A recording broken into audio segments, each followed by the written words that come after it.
نحمده ونصلي على رسوله الكريم اما بعد فاعوذ بالله من الشيطان الرجيم بسم الله الرحمن الرحيم رب اشرح لي صدري ويسر لي امري واحلل عقدة من لساني يفقهوا قولي تبارک الذی بیدہ الملک، بہت بابرکت ہے وہ جس کے ہاتھ میں کائنات کی بادشاہت ہے، وہو علی کل شیء قدیر، اور وہ ہر چیز پر پوری قدرت رکھتا ہے، طاقت رکھتا ہے، الذی خلق الموت والحیات، جس نے زندگی اور موت کو پیدا کیا۔ کیوں پیدا کیا؟ لیبلوکم، تاکہ وہ تم کو آزما کر دیکھے، تمہارا امتحان لے۔ کس بات کا امتحان؟ ایکم احسن عملا، کہ تم میں اچھے کام کرنے والا کون ہے، اور وہ غالب اور بخشنے والا ہے۔ جس نے 7 آسمان اوپر تلے بنائے، تو اے دیکھنے والے، اللہ رحمان کی پیدائش میں کوئی بے ضابطگی تم نہ پاؤ گے۔ دوبارہ نظریں ڈال کر دیکھو، کیا کوئی شگاف نظر آتا ہے؟ پھر دوہرا کر دیکھو، بار بار دیکھو، تمہاری نگاہ تھک کر نامراد پلٹ آئے گی۔ بے شک ہم نے آسمان دنیا کو چراغوں یعنی ستاروں سے آراستہ کیا، اور انہیں شیاطین کے مار بگانے کا ذریعہ بھی بنایا، اور شیطانوں کے لیے ہم نے دوزخ کا جلانے والا عذاب تیار کر دیا، اور اپنے رب کے ساتھ کفر کرنے والوں کے لیے جہنم کا عذاب ہے، اور وہ کیا ہی بری جگہ ہے۔ جب اس میں یہ ڈالے جائیں گے تو اس کی بڑے زور کی آواز سنیں گے، اور وہ جوش مار رہی ہوگی۔ قریب ہے کہ غصے کے مارے پھٹ جائے۔ جب بھی اس میں کوئی گروہ ڈالا جائے گا، اس سے جہنم کے داروغے پوچھیں گے، کیا تمہارے پاس کوئی ڈرانے والا نہیں آیا تھا؟ وہ جواب دیں گے، بے شک آیا تھا، لیکن ہم نے اسے جھٹلا دیا، اور ہم نے کہا کہ اللہ تعالیٰ نے کچھ بھی نازل نہیں کیا، تم بہت بڑی گمراہی میں ہو۔ اور وہ کہیں گے، کاش ہم سن لیتے یا ہم عقل سے کام لیتے تو آج اس جلتی ہوئی بھڑکتی ہوئی آگ کے سزاواروں میں شامل نہ ہوتے۔ اور یوں وہ اپنے گناہوں کا اعتراف کر لیں گے۔ بس لعنت ہو دوزخ والوں پر۔ اس وقت میں نے آپ کے سامنے چند آیات سورۃ الملک کی پڑھی ہیں۔ سورۃ الملک کی فضیلت آپ سب جانتے ہیں، یہ قرآن پاک کی اہم ترین سورتوں میں سے ایک سورت ہے۔ اس کی فضیلت میں متعدد احادیث آتی ہیں۔ اس میں سے ایک حدیث ہے کہ نبی صلی اللہ علیہ وسلم نے فرمایا، اللہ کی کتاب میں ایک سورت ہے جس میں صرف 30 آیات ہیں، یہ آدمی کی سفارش کرے گی یہاں تک کہ اس کو بخش دیا جائے گا، یعنی جو شخص اس کو پڑھے گا اس کے لیے یہ سورت سفارشی بنے گی۔ اسی طرح ایک دوسری روایت میں ہے، قرآن مجید میں ایک سورت ہے جو اپنے پڑھنے والے کی طرف سے جھگڑا کرے گی حتیٰ کہ اسے جنت میں داخل کرائے گی۔ ایک اور روایت میں آتا ہے کہ نبی صلی اللہ علیہ وسلم رات کو سونے سے قبل سورۃ الف لام میم السجدہ اور سورہ ملک ضرور پڑھا کرتے تھے۔ اسی طرح ایک اور روایت میں آتا ہے کہ سورہ ملک عذاب قبر سے روکنے والی ہے، یعنی اس کا پڑھنے والا عذاب قبر سے محفوظ رہے گا۔ سوال یہ پیدا ہوتا ہے کہ آخر اس سورت میں کون سی ایسی بات ہے کہ جس کی وجہ سے، جس کے پڑھنے سے انسان کی بخشش ہوگی، اور وہ سورت انسان کے لیے جھگڑا کرے گی اور اسے جنت میں داخل کرائے گی؟ حالانکہ کلام تو سارا اللہ تعالیٰ کا ہے، سارا اسی نے اتارا، جبریل علیہ السلام لے کر آئے، محمد صلی اللہ علیہ وسلم پر اتارا گیا۔ تو پھر ایسا کیوں ہے کہ کچھ صورتوں کو بعض صورتوں پر معنی کے اعتبار سے یا ان کے جو تاثیر ہے اس کے اعتبار سے زیادہ فوقیت حاصل ہے؟ تو اس کی بنیادی وجہ یہ ہے کہ کچھ صورتوں کے اندر اتنا پر اثر اور اتنا جامع مضمون بیان کیا گیا ہے کہ واقعی اگر کوئی شخص اس کو سمجھ کر پڑھنے والا ہو تو ہو نہیں سکتا کہ اس کا عمل نہ بدلے، یعنی وہ انسان کی زندگی میں ایک ایسا زبردست رول پلے کرتی ہے کہ ان صورتوں کو روز پڑھنے والا، ان پہ غور و فکر کرنے والا کچھ نہ کچھ اپنے عمل میں ضرور تبدیلی کرتا ہے۔ اور جب انسان نیکی کے راستے پہ چل پڑتا ہے تو انسان ہونے کے ناطے چھوٹی موٹی خطائیں، کمزوریاں، کوتاہیاں جو ہم میں سے ہر ایک کے ساتھ ہیں وہ پھر اگنور کر دی جاتی ہیں۔ تو آئیے دیکھتے ہیں کہ اس سورت میں کیا بتایا گیا ہے۔ فرمایا، تبارک الذی بیدہ الملک، بہت بابرکت ہے وہ ذات جس کے ہاتھ میں پوری بادشاہت ہے۔ یعنی اللہ تعالیٰ کا تعارف کروایا جا رہا ہے کہ اللہ تعالیٰ وہ ہستی ہے جس نے اس کائنات کو پیدا کیا، پھر وہ اس کو چلا بھی رہا ہے، اور اس کے سارے معاملات اس کے ہاتھ میں ہیں، ہر چیز اس کے اذن سے ہوتی ہے۔ پوری بادشاہت کا وہ مالک ہے، اور ایسا مالک کہ وَهُوَ عَلَى كُلِّ شَيْءٍ قدیر، وہ ہر چیز پر پوری قدرت بھی رکھتا ہے، ہر چیز پر اس کی طاقت بھی ہے۔ دنیا میں آپ نے دیکھا ہوگا کہ بہت سے لوگوں کو عہدہ تو مل جاتا ہے لیکن ان کے پاس کوئی خاص اتھارٹی نہیں ہوتی۔ عہدہ رکھتے ہوئے بھی بسا اوقات وہ بہت ہی مجبور اور بے کس ہوتے ہیں۔ دنیا کے کئی بادشاہ برائے نام بادشاہ ہوتے ہیں، ایک بادشاہ کا ٹائٹل ان کو مل جاتا ہے لیکن عملی طور پر حکومت کے معاملات میں ان کا کوئی رول نہیں ہوتا یا کوئی عمل دخل نہیں ہوتا۔ لیکن اللہ تعالیٰ وہ بادشاہ حقیقی ہے کہ جس کے ہاتھ میں پوری کائنات کی نہ صرف یہ کہ بادشاہت ہے بلکہ وَهُوَ عَلَى كُلِّ شَيْءٍ قدیر، پورا اختیار بھی ہے۔ ہر چیز اس نے خود بنائی، ان چیزوں کا مالک حقیقی بھی وہی ہے، ان چیزوں کا انتظام کرنے والا بھی وہی ہے۔ اللہ تعالیٰ کے اس تعارف کے بعد فرمایا گیا الذی خلق الموت والحیات، یہ وہی ذات ہے جس نے موت اور زندگی کو بنایا ہے۔ گویا اللہ تعالیٰ نہ صرف یہ کہ پوری کائنات کو بنانے والا اور اس کا بادشاہ ہے بلکہ ہماری زندگی کو بنانے والا، ہمیں پیدا کرنے والا، ہمیں اس دنیا میں لانے والا بھی وہی ہے۔ الذی خلق الموت والحیات۔ سوال یہ پیدا ہوتا ہے کہ پہلے موت کا لفظ آیا ہے بعد میں زندگی کا لفظ آیا ہے، ایسا کیوں ہے؟ اس لیے کہ ترتیب اسی طرح ہے جیسے کہ سورۃ البقرہ میں ہی آتا ہے کنتم امواتا فاحیاکم ثم یمیتکم ثم یحییکم، تم مردہ تھے، کچھ نہ تھے، ثم احیاکم، پھر اس نے تم کو زندہ کیا، ثم یمیتکم، پھر موت دے گا، ثم یحییکم، پھر زندہ کرے گا۔ لہذا انسان پہلے کچھ نہ تھا، ایک طرح سے موت کی حالت میں تھا، اس سے اس کو زندگی ملی، پھر دوبارہ اس کا خاتمہ ہوگا، پھر زندگی ملے گی، اور پھر وہ زندگی ہمیشہ کی زندگی رہے گی۔ ہر چیز کا جوڑا ہوتا ہے نا، اور اس کے ساتھ ہی وہ کمپلیٹ ہوتی۔ دنیا کی ہر چیز دو میں ہے، کچھ چیزوں کے جوڑے تو ہم کو معلوم ہے لیکن کچھ کے معلوم نہیں۔ اللہ تعالیٰ قرآن پاک میں سورۃ یاسین میں فرماتے ہیں وَمِمَّا لَا يَعْلَمُونَ، اور ان چیزوں میں بھی جوڑے پائے جاتے ہیں جن کا تمہیں علم ہی نہیں، جن کو تم جانتے ہی نہیں۔ اکیلی تو صرف ایک ہی ذات ہے اور وہ اللہ رب العزت کی ہے، یکتا اور واحد اور احد صرف وہ ہے، باقی سب کا کوئی نہ کوئی سہارا یا اپوزٹ یا جوڑا موجود ہے۔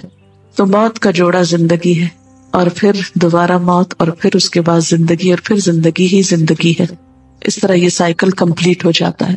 بہرحال فرمایا خلق الموت والحیات، اس نے موت اور زندگی کو بنایا۔ یہ جینا اور مرنا سب کچھ اس کے ہاتھ میں ہے، اس کا پیدا کرنے والا وہ ہے۔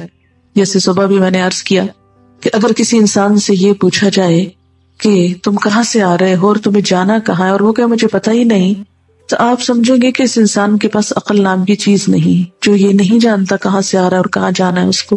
اسی طرح اگر اس دنیا میں رہتے ہوئے ہمیں یہ نہ پتا ہو کہ ہم کہاں سے آئے ہیں، اور یہ نہ معلوم ہو کہ ہم نے جانا کہاں ہے واپس، اور آئندہ ہمارے ساتھ کیا ہونے والا ہے، تو ہمیں بھی اپنے بارے میں فکر کی ضرورت ہے۔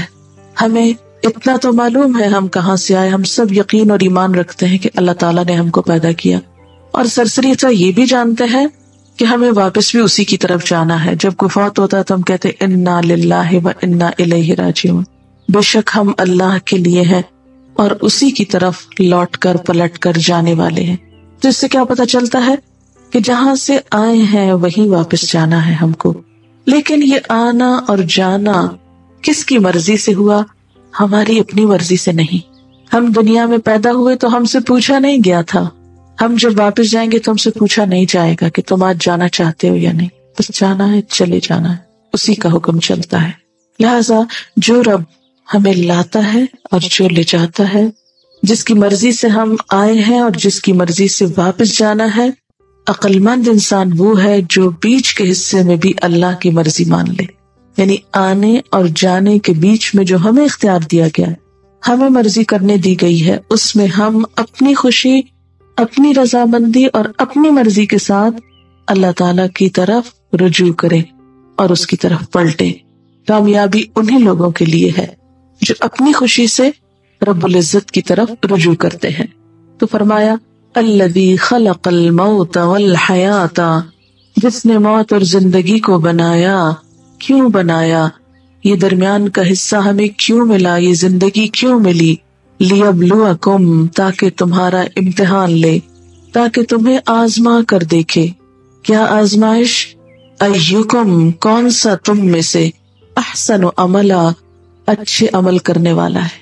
یہ ہے دراصل موت اور زندگی اور پھر اس کے بعد موت کے بیچ کے عرصے میں ہمارا رول، کہ ہم سب امتحان میں ہیں، ہم سب کو آزمایا جا رہا ہے، ہم سب سے دیکھا جا رہا ہے۔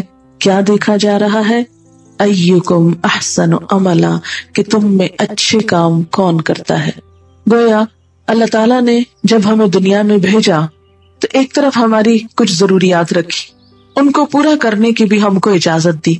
مثلاً جو بچہ پیدا ہوتا ہے اس کو بھوک لگتی ہے، ہم نے دیکھا ہوگا کہ پیدا ہوتے ہی بچہ دودھ کی تلاش میں ہوتا ہے، یوں لگتا ہے جیسے بھوکا آیا دنیا میں، اور اس کو چین کب آتا ہے؟ جب اس کو کچھ دے دیا جائے کھانے کو۔ اور آپ نے دیکھا ہوگا کہ اب بچے کو فوراً ماں کی فیڈ دیتے ہیں تو کس طرح بچہ فوراً سک کرنے لگتا ہے، جس سے پتہ چلتا ہے جیسے پہلے سے ٹریننگ لے کے آئے۔ حالانکہ دنیا میں تو کسی نے اس کو نہیں سکھایا کہ دودھ کیسے پیتے ہیں، لیکن پہلے ہی دن وہ پینا شروع کر دیتا ہے، سک کرنے لگتا ہے۔ تو اس کا کیا مطلب ہے کہ یہ اس کے ساتھ ضرورت اور یہ اس کی ٹریننگ اللہ تعالیٰ ہی کی طرف سے ہوئی۔ ان ضروریات کو پورا کرنا، اس کی ہمیں اجازت بھی ہے اور یہ بھی ایک عبادت ہے، کیونکہ یہ اللہ نے ہمارے ساتھ ضرورت رکھی ہے کھانے کی۔ لہذا حلال رزق کھانا، اس کا کمانا، اس کے لیے کوشش کرنا، یہ سب عبادت میں شامل ہوتا ہے اور اس میں کوئی ناپسندیدہ چیز نہیں۔ اسی طرح ہر انسان بغیر لباس کی دنیا میں آتا ہے، پھر اللہ تعالیٰ اس کو لباس پہننے کو کہتے ہیں، تو ظاہر ہے کہ بنائے گا تو پہنے گا۔ تو یہ اس کا بنانا جو ہے اور اس کا پہننا جو ہے، اور پھر لباس کو زینت بھی کہا گیا، اس کا خوبصورت ہونا جو ہے اس کے حدود کے اندر جو اللہ تعالیٰ نے ہمیں بتا دی، یہ بھی ہمارے لیے ایک عبادت بن جاتا ہے۔ تو ہم دیکھتے ہیں کہ انسان کے ساتھ ایک طرف تو ضروریات رکھی گئی اور ان کا پورا کرنا رکھا گیا، اور دوسری طرف اللہ تعالیٰ نے یہ بھی ساتھ بتا دیا کہ میں تم سے رزق نہیں چاہتا، ما اريد منهم من رزق وما اريد ان يطعموني، میں اپنے بندوں سے رزق نہیں چاہتا، نہ میں یہ چاہتا ہوں کہ وہ مجھ کو کھلائیں۔ اس لیے اگر ہم کماتے ہیں، اگر ہم پکاتے ہیں، اگر ہم کھاتے ہیں، تو یہ دراصل اپنی ضرورت پوری کرنے کے لیے سب کچھ کر رہے ہیں۔ اللہ کا حق کیا ہے؟ وَمَا خَلَقْتُ الْجِنَّ وَالْإِنسَ إِلَّا لِيَعْبُدُونَ، کہ میں نے جن و انس کو اپنی عبادت کے لیے پیدا کیا ہے۔ تو گویا ضروریات پوری کرنا اس کی مرضی کے مطابق بھی ایک عبادت ہے، لیکن اس کے ساتھ ساتھ خاص طور پر اس کی مرضی کے کام کرنا، اور وہ کام بھی کرنا تو جو شاید براہ راست ہماری ضرورت نہیں لیکن اللہ تعالیٰ کی عبادت میں شامل ہوتے ہیں، حالانکہ اس کو بھی ہماری عبادت کی ضرورت نہیں، مگر یہ ہمارے حال پہ اور ہمارے پارٹ پہ دیکھا جاتا ہے کہ انسان کرتا کیا ہے۔ ایکم احسن عملا، تو یہ ہے دراصل ہمارا امتحان کہ تم میں اچھے کام کون کرتا ہے۔ اب یہاں پر صرف حسن کا لفظ نہیں استعمال ہوا، احسن کا لفظ استعمال ہوا، جو کہ ایک سپرلیٹو ڈگری ہے۔ احسن کا مطلب کیا ہے؟ سب سے اچھے کام کون کرتا ہے۔ ہمیں دنیا میں بھیج کر اللہ تعالیٰ ہم سے کیا دیکھ رہے ہیں؟ ایکم احسن عملا۔ لہذا ہم میں سے ہر ایک کو اللہ تعالیٰ آزما رہا ہے، دیکھ رہا ہے کہ ہم کرتے کیا ہیں۔ اب عمل کی بات ہے، یعنی کرنا، اردو میں کہتے ہیں کرنا اور عمل بھی لفظ بولتے ہیں، لیکن عربی میں عمل کا مطلب ہے ایکشنز، کہ ہمارے ایکشنز کیا ہیں۔ اچھا آپ ذرا غور کریں کہ ایکشن ہوتا کیا ہے؟ ایکشن کس کو بولتے ہیں نا، یا عمل کس کو بولتے ہیں؟ عمل 3 چیزوں کا نام ہے جس کی ابتدا سوچ سے ہوتی ہے، انسان کی نیت سے ہوتی ہے، ارادے سے ہوتی ہے، وہ ارادہ انسان کے الفاظ بنتے ہیں، یعنی انسان کے بول، اور پھر وہ انسان کے عمل میں ڈھل جاتی ہے، یعنی فعل۔ سوچ، قول اور فعل، ان تینوں کو ملا کر انسان کا ایکشن بنتا ہے۔ اب آپ دیکھیں کہ پھر انسان کا عمل 2 طرح کا ہوتا ہے، ایک اس کا انڈیویجول لیول پر اپنی ذات کے ساتھ، اور ایک اس کا دوسرے بندوں کے ساتھ۔ تو پھر جو فعل ہے انسان کا، ایک عمل ہے اور ایک معاملہ ہے۔ اب اللہ تعالیٰ ہم سے یہ دیکھ رہے ہیں کہ ہمارا عمل کیسا ہے، اور کیسے سے مراد کیا ہے؟ ایکم احسن عملا، کہ سب سے اچھا عمل کس کا ہے۔ ہم سب دنیا سے جب واپس جائیں گے تو ہم سے یہی پوچھا جائے گا کہ تم عمل کیا کر کے آئے گا. کسی سے یہ نہیں پوچھا جائے گا تمہاری جائیداد کتنی تھی, کسی سے نہیں پوچھا جائے گا تمہاری ڈگریاں کتنی تھی, کسی سے نہیں پوچھا جائے گا تمہارا بینک بیلنس کیا تھا, کسی سے نہیں پوچھا جائے گا تم جب مرے تھے تمہاری وارڈ روم میں کپڑے کتنے لٹکے ہوئے تھے, نہیں پوچھا جائے گا تمہارے بچے پیچھے کتنے رہ گئے تھے, نہیں پوچھا جائے گا تمہاری دوستیاں کتنی تھی, تم کس ملک میں رہتے تھے, کس شہر میں رہتے تھے, کس گھر میں رہتے تھے, کس ایریا میں رہتے تھے. ان میں سے کوئی بھی سوال نہیں کیا جائے گا. سوال کیا کیا جائے گا, کر کے کیا لائے ہو, عمل کیا ہے پاس. یہ جو کچھ میں نے تمہیں دیا تھا, خواہ بچے تھے, علم تھا, گھر تھا, شوہر تھا, دوست تھے, اچھا رہن سہن تھا, یہ سب کچھ یہ تو میری نعمتیں تھی تمہارے پاس. بتاؤ ان نعمتوں کو پا کر تم نے کیا کیا, کر کے کیا آئے. تو ہول سول جو سوال ہم سے کیا جائے گا وہ ہمارے عمل کا ہے. ایک حدیث پاک میں آتا ہے ان اللہ لا ينظر الى صورکم و اموالکم ولکن ينظر الى قلوبکم و اعمالکم. اللہ نہ تمہاری صورتیں دیکھتا ہے نہ تمہارے مال دیکھتا ہے. کسی کا خوش سے خوش شکل ہونا اللہ تعالیٰ کو ذرا بھی امپریس نہیں کرتا. کوئی کتنا بھی اسمارٹ ہو, کتنا بھی حسین ہو, وہ اس سے بالکل متاثر نہیں ہوتا, کیونکہ اس نے یہ نہیں کہا احسن شکل, کس کی شکل اچھی, یہ نہیں مانگا اس نے, کیونکہ شکل تو اس نے خود بنائی, جس کی جیسے چاہی گھڑ کے بنا دی. وہ تو اس کا اپنا کام ہے, اس لیے وہ اس سے متاثر ہی نہیں ہوتا. پھر فرمایا ولا الی اموالکم, نہ تمہارے مالوں سے متاثر ہوتا ہے, اس لیے کہ وہ تو مالک الملک ہے, اور بیدہ الملک, ساری کائنات کی بادشاہت اس کے ہاتھ میں. اس کو کیا اس سے فرق پڑتا ہے کہ کوئی انسان زمین کے ایک چھوٹے سے حصے کا مالک ہے, اس کی نگاہ میں تو وہ ذرے کے برابر بھی نہیں ہے. یہ وہ معیار ہیں جو ہم نے دنیا میں انسانوں کو پرکھنے کے رکھے ہوئے ہیں. جب ہم کسی سے امپریس ہوتے ہیں تو دیکھتے ہیں کہ اس کے پاس ڈگری کون سی ہے, تمہارا دل بیٹھنے لگتا ہے اچھا فلاں ڈگری ہے اس کے پاس, یا کسی کا گھر ایسا ہے تو ہم ایک دم متاثر ہو جاتے ہیں, یا کسی کا مال زیادہ ہے, یا بزنس بڑا ہے تو ہم اس سے ذرا دبنے لگتے ہیں کہ ہاں وہ ہم سے بڑا ہے, روب کھانے لگتے ہیں وغیرہ وغیرہ. لیکن اللہ تعالیٰ تو ان میں سے کسی بھی چیز سے متاثر نہیں ہوتے, سب اس کی اپنی دین ہے, اس کی اپنی تقسیم ہے. وہ کیا دیکھتے ہیں ہم سے, ایکم احسن عملا, کہ تم میں سے سب سے اچھے کام کس کے ہیں. اسی لیے ان اکرمکم عند اللہ اتقاکم, تم میں اللہ کے نزدیک سب سے زیادہ عزت والا وہ ہے جس کے اندر تقوی زیادہ ہے, جس کے اندر خدا کا خوف زیادہ ہے. اگر کسی کے دل میں خدا کا خوف نہیں تو وہ اللہ تعالیٰ کے نزدیک کچھ بھی وقت نہیں رکھتا, کوئی بھی اہمیت نہیں رکھتا. وَلَكِنْ يَنْظُرُ إِلَىٰ قُلُوبِكُمْ, وہ تو تمہارے دلوں کو دیکھتا ہے, تمہارے دل کیسے ہیں. وَأَعْمَالِكُمْ, اور تمہارے اعمال کو دیکھتا ہے. تو پھر وہیں سے بات آ جاتی ہے کہ اعمال کس طرح بنتے ہیں.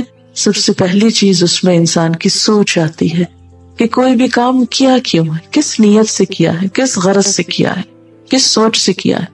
مثلاً ایک شخص اگر کعبۃ اللہ بھی جاتا ہے اور اس کو بیت اللہ کے اندر نماز کی اجازت مل جاتی, بہت بڑی نیکی. ہمارے نزدیک شاید اس سے بڑی کسی نیکی کا تصور نہیں. ہم بہت خوش قسمت سمجھیں گے اس کو کہ جس کو وہاں سے بلاوا آ جائے اور پھر اللہ کے گھر کے اندر اس کو نماز پڑھنے کا موقع ملے. بہت کم لوگوں کو ملتا ہے, یعنی خانہ کعبہ کے جو کمرہ ہے اس کے اندر. لیکن اگر کسی نے وہاں بھی نماز اس لیے پڑھی کہ میں ہر ایک کو بتا سکوں کہ میں کتنا لکی ہوں اور کتنا نیک ہوں اور کتنی بڑی میں نے نیکی کی کہ میں اس کمرے میں جا کے نماز پڑھ کے, اور ہر ایک کو شہرت حاصل کر رہا ہے اور دکھاوا کر رہا ہے, تو اللہ تعالیٰ کے نزدیک یہ بڑی سی بڑی نیکی بھی کوئی اہمیت نہیں رکھتی. اسی طرح اگر کوئی شخص اپنی ساری پونجی بھی خدا کی راہ میں دے دیتا ہے لیکن نیت اس کی کیا ہے کہ لوگ مجھے سخی کہیں, تو اللہ کے نزدیک اس کی سخاوت ایک مچھر کے پر کے برابر بھی وزن نہیں رکھتی. اسی طرح اگر کوئی شخص بظاہر ساری رات کھڑا رہتا ہے اور نفلیں پڑھتا رہتا ہے, سارا دن روزہ رکھتا ہے, لیکن اس کے دل میں کیا چور چھپا ہوا ہے کہ لوگ مجھے بہت پرہیزگار اور متقی اور بہت اللہ والا سمجھے.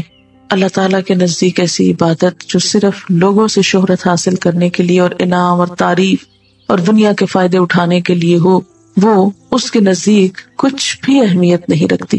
اسی لیے نبی صلی اللہ علیہ وسلم نے نیت کی درستگی پر, نیت کی پاکیزگی پر بہت زیادہ زور دیا ہے اور سیدھا فرما دیا کہ انما الاعمال بالنیہ, عمل کا دار و مدار انحصار تو نیت پر ہے.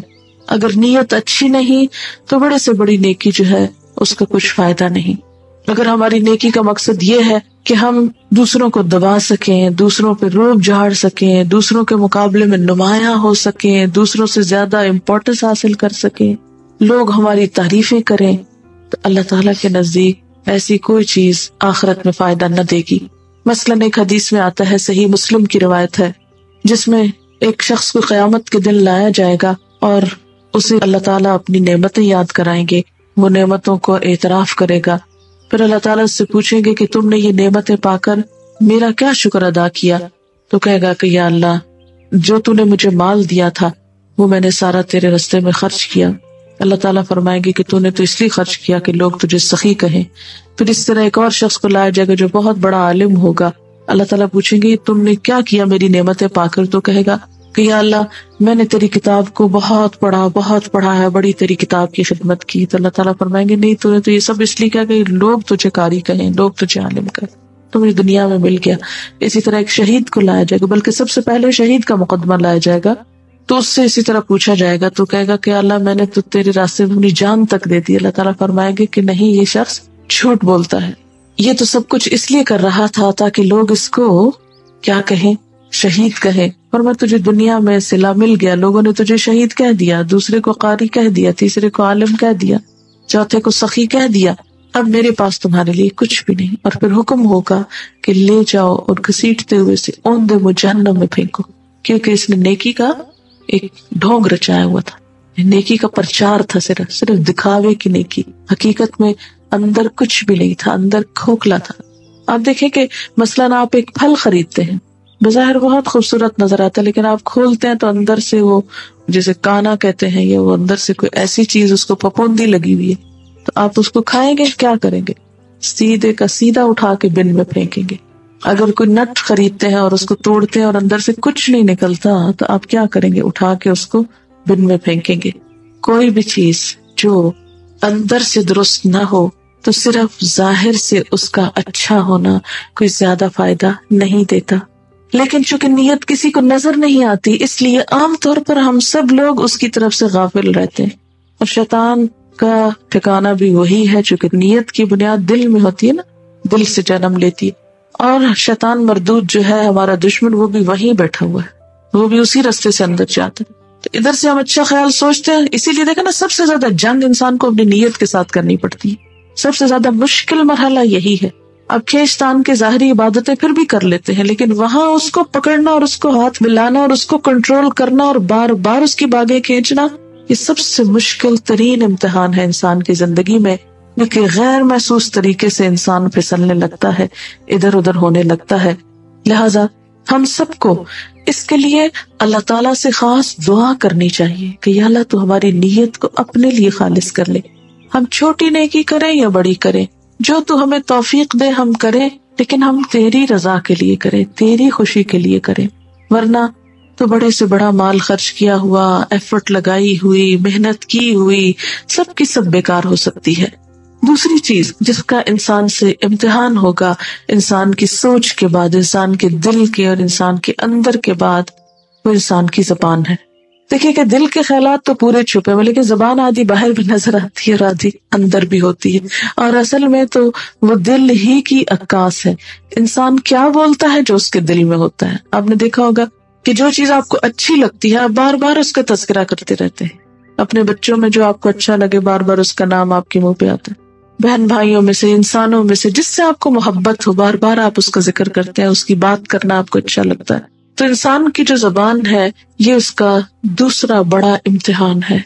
قیامت کے دن بہت سارے لوگ محض زبان کی بے احتیاطیوں کی وجہ سے جہنم میں جا رہے ہوں گے، ان کے پاس اچھے عمل ہوں گے لیکن زبان کا استعمال صحیح نہیں کیا ہوگا۔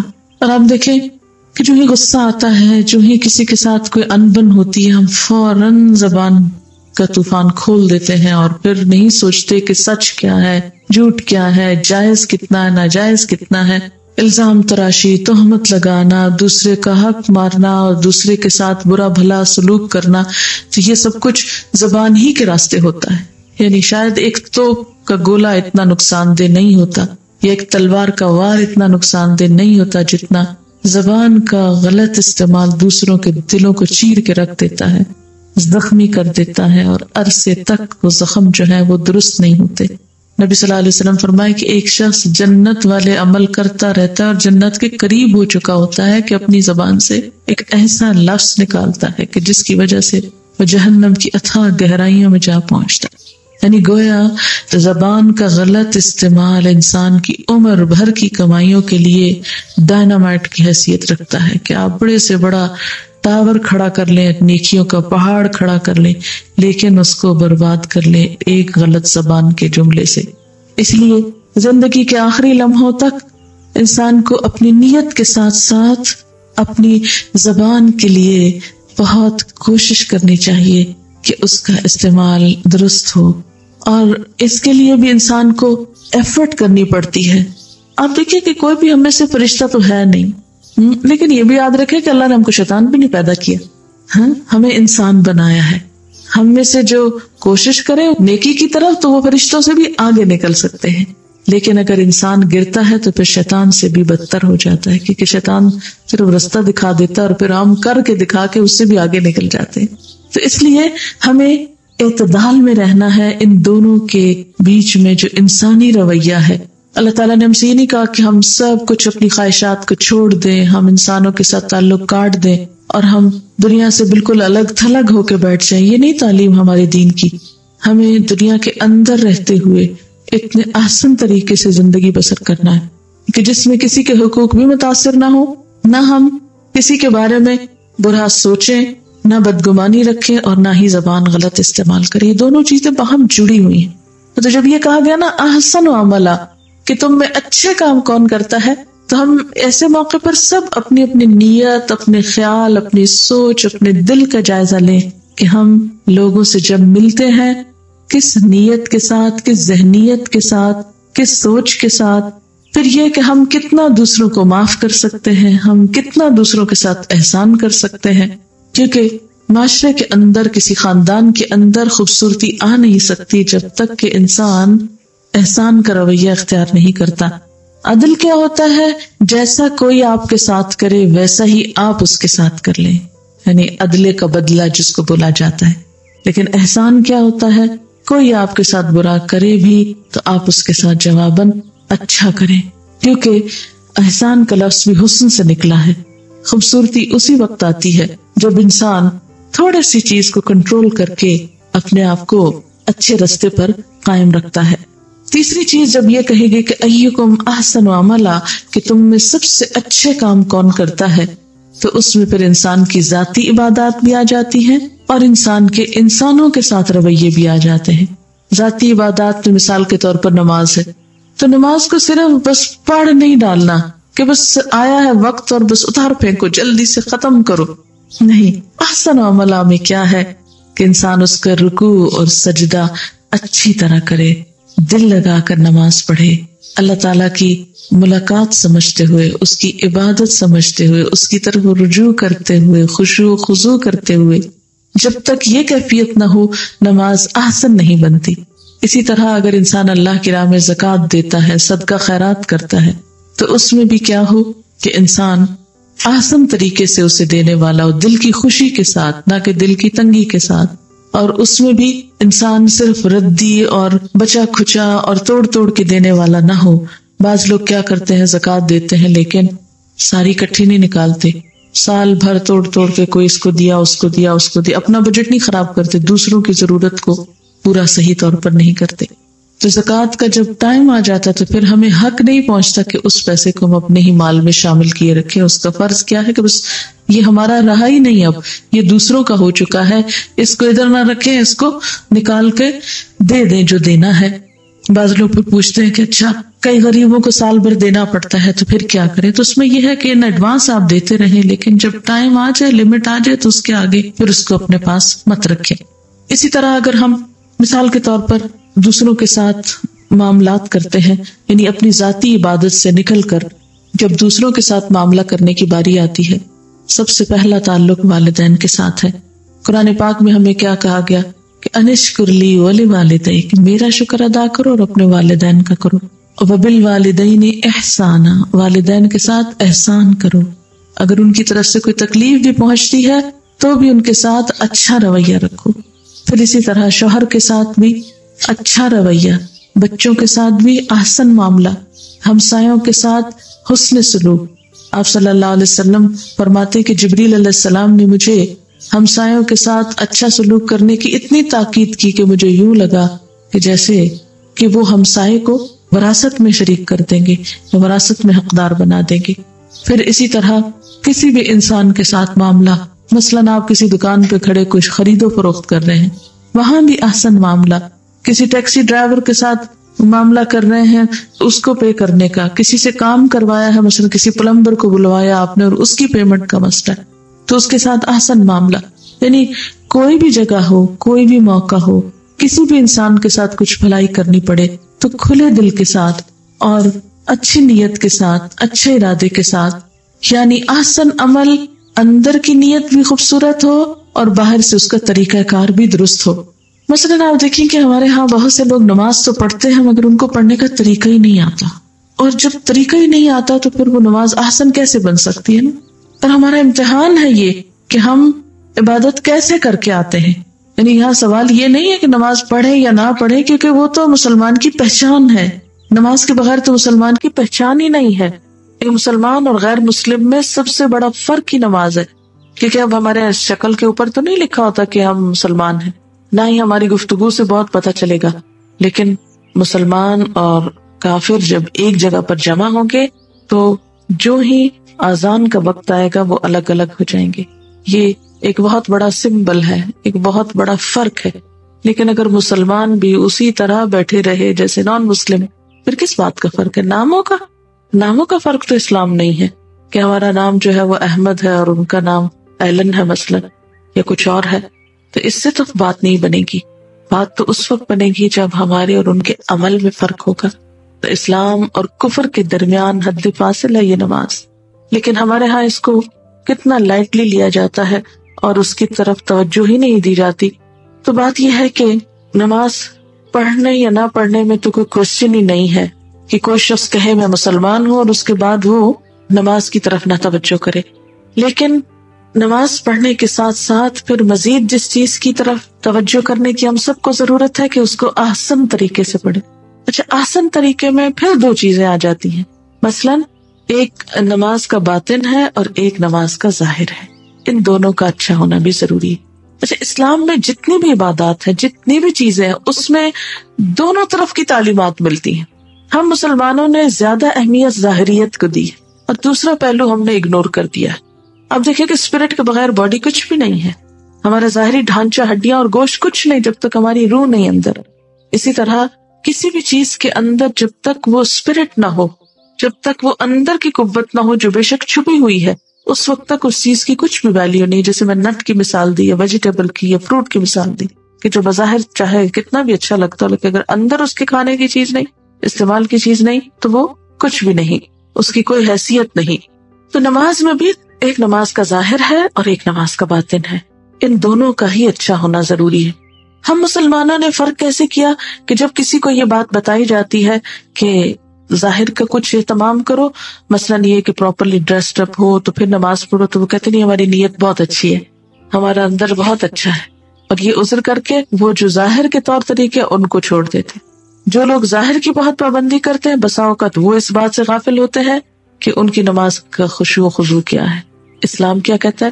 دونوں طرف رکھو، یہی بیلنس ہے اور یہی اعتدال کی راہ ہے، اور اسی چیز کا نام حسن ہے۔ اچھا، ہم لوگوں کا حال کیا ہے؟ جب ہم دنیا کی طرف نکلتے ہیں تو ہم دین کو بالکل بھول جاتے ہیں، اس کو کہتے ہیں یہ اتنا نیسیسری نہیں۔ اچھا، پھر کیا ہوتا ہے کہ ہم دین کی طرف نکلے تو دنیا سے بالکل ہی غافل ہوں۔ یعنی ہم مسلمانوں کو معلوم نہیں کیا مشکل ہے کہ ہم ایکسٹریمسٹ لوگ ہیں، ایک طرف پڑھتے ہیں تو بس اسی طرف نکل جاتے ہیں، دوسری طرف اگر اللہ کے حقوق ادا کرنے لگے تو بندوں کو بالکل بھول گئے، اور اگر بندوں کی خدمت کرنے لگے تو خدا کو فراموش کر دیا۔ حالانکہ ہمارا امتحان کے ٹیسٹ کیا ہے؟ ٹیسٹ یہی ہے کہ دونوں چیزوں کے درمیان ایک بیلنس رہے۔ اسی لیے اسلام میں یہ پسندیدہ نہیں کہ کوئی شادی نہ کرے۔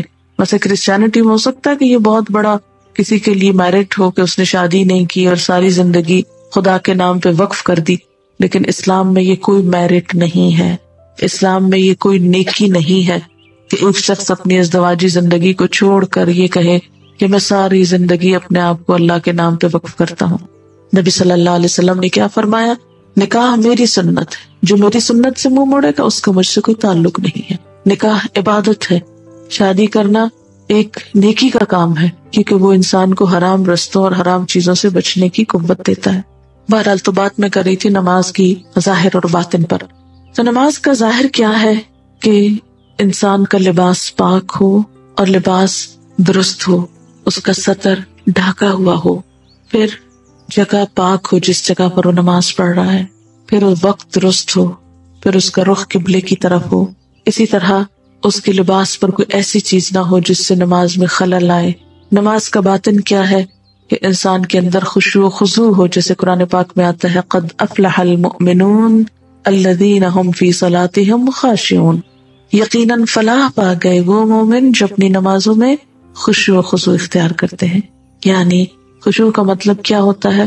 دب جانا، یعنی نماز کے اندر بندگی کا احساس پیدا ہونا۔ اچھا، بہت سے لوگ یہ کہتے رہتے ہیں کیا کریں نماز میں بڑے خیالات آ جاتے ہیں۔ کوئی شخص اس سے پاک نہیں، کہ ماننے کی بات ہی نہیں کہ کوئی کہے کہ مجھے نماز میں کوئی خیال نہیں آتا۔ میں نے آج تک نہیں دیکھا کوئی شخص جو یہ کہتا ہو کہ مجھے نماز میں کوئی خیال نہیں آتا۔ کیوں؟ اس لیے کہ ہمارا دماغ کے طریقہ ہی کچھ ایسا ہے کہ آپ سو بھی رہے ہو نا تو بھی آپ کا دماغ کام کرتا ہے۔ کہا نماز کی تو بات ہی الگ ہے، اگر آپ سو بھی جائیں تو آپ کو خواب آتے رہتے ہیں، کچھ نہ کچھ خیال آتے رہتے ہیں، وہ فنکشنل ہوتا ہے، کچھ نہ کچھ۔ وہ مثلا سوتے ہوئے بچے کو دیکھیں آپ، یا کسی بھی انسان کو دیکھیں سوتے ہوئے، کبھی وہ سائڈ لے رہا ہوتا ہے۔ اگر آپ کسی سے پوچھے رات میں تم نے کتنی دفعہ سائڈ بدلی، اس کو نہیں یاد ہوگا۔ تو اب یہ اگر دماغ کام ہی نہ کرے تو یہ مسلز اور یہ جسم موو بھی نہیں کر سکتا۔ تو بہرحال جو دماغ سوتے ہوئے بھی کام کرتا ہے اور اپنا کام جاری رکھتا ہے سوچنے کا یا ہلنے جلنے کا، تو وہ دماغ کیسے ممکن ہے کہ نماز کی حالت میں اسٹل سائلنٹ اور بالکل بے نیاز ہو جائے؟ جس چیز سے منع کیا گیا وہ یہ کہ جان بوجھ کے انسان کو ایسے خیال نہیں دل میں لانے چاہیے۔ اگر ایسے برے خیال آ رہے ہیں تو اس کے لیے نبی صلی اللہ علیہ وسلم نے کیا بتایا کہ بائیں طرف دل کے طرف رخ کر کے چھتکار دو 3 مرتبہ اور اعوذ باللہ من الشیطان الرجیم پڑھو۔ ایک صحابی کو آپ نے یہ طریقہ بتایا تھا تو ان کے وہ وسوسے جو نماز کی حالت میں ہوتے تھے وہ چلے گئے، کیونکہ بعض اوقات شیطان عبادت کے موقع پر بہت پیچھے پڑ جاتا ہے۔ مثلا آپ وضو کرتے ہیں تو پیچھے پڑ جاتا، اس کا نام بلحان ہے، وہ بار بار وسوسے ڈالتا ہے، تمہارا وضو ہی نہیں ہوا۔ کیوں؟ اس لیے کہ وضو میں شک رہے گا تو پھر نماز بھی ٹھیک نہیں ہوگی، اس کی خشوع نہیں آئے گا۔ اسی طرح جب نماز میں خشوع نہیں آئے گا تو پڑھ کے بھی اس کو مزہ نہیں آئے گا، بے چینی رہے گی۔ جب بے چینی ہوگی کچھ دن بعد پڑھنا ہی چھوڑ دے گا۔ اور چونکہ شیطان نے خود سجدے سے انکار کیا تھا، لہٰذا وہ انسان کے لیے بھی کیا چاہتا ہے کہ یہ سجدے سے انکار ہی کرے۔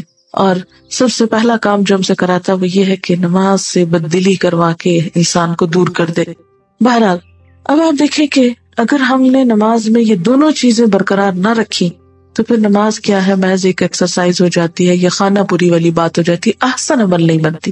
تو ہمیں اس چیز کی کوشش کرنی ہے کہ ہر کام کے اندر حسن، خوبصورتی، جیسے ہم دنیا کے کام کرتے ہیں نا تو ہم عام طور پہ کہتے ہیں میں بہت پرفیکشنسٹ ہوں، میں جو کام کرتی ہوں بس اس میں پرفیکشن مجھے اچھی لگتی ہے۔ ہم کھانا پکاتے ہیں تو اس میں بہت پرفیکشن کا خیال رکھتے ہیں، گھروں کو ڈیکوریٹ کرتے ہیں، اپنے لباس کو، اپنے آپ کو، ہر چیز میں ہم پرفیکشنسٹ کہلانا پسند کرتے ہیں۔ لیکن جو ہی دین کا معاملہ آتا ہے تو تھوڑے سے تھوڑے پہ ہم کہتے ہیں بس کافی ہے، اس میں پرفیکشن کی ضرورت نہیں۔ حالانکہ اس کے بدلے میں جنت ملے گی ہمیں۔ دنیا میں ہم پرفیکشنسٹ ہو بھی گئے تو زیادہ سے زیادہ کیا انعام مل جائے گا؟ اس میں ٹھیک ہے، اس کو بھی اچھے طریقے سے نبھانا چاہیے۔ نہیں کہا اسلام نے کہ تم دنیا میں بے وقوف نظر آؤ یا اپنے آپ سے غافل ہو جاؤ یا تم سادھو بن جاؤ یا کنگھی کرنا چھوڑ دو یا تم بال نہ سنوارو۔ آپ کو یاد ہوگا کہ ایک صحابی جب آئے اور ان کے بال الجھے ہوئے تھے تو آپ نے کیا کہا؟ جاؤ کنگھی ہے تمہارے پاس، جاؤ کنگھی کر کے آؤ۔ آپ صلی اللہ علیہ وسلم صفائی کا ایک بہترین نمونہ تھے، صفائی کو ایمان کا حصہ بنا دیا کہ یہ ایمان کا حصہ ہے، مومن ہی نہیں ہو سکتے اگر صاف ستھرے نہیں رہو گے، تو اس سے آگے اور کیا ہو سکتا ہے؟ پھر باقی کیا بچا؟ تو ہمارا امتحان کیا ہے؟ ایکم احسن عملا، تم میں سب سے اچھے کام کون کرتا ہے؟ اچھا، یہ احسن عمل جو ہے نا، یہ ایکسٹریمسٹ ہونا نہیں ہے، کام میں خوبصورتی پیدا کرنا ہے۔ ایسی نماز کہ جو اللہ تعالیٰ کو پسند آ جائے، ایسا وضو جو اس کو پسند آ جائے۔ اور یہ سب کچھ کس طرح ہوتا ہے؟ اس کی 2 بنیادیں، ایک تو اخلاص نیت اور اس کے ساتھ ساتھ سنت کا اتباع۔ جب تک نبی صلی اللہ علیہ وسلم کا طریقہ نہ ہو اس وقت تک کوئی عمل بھی احسن نہیں ہوا کرتا۔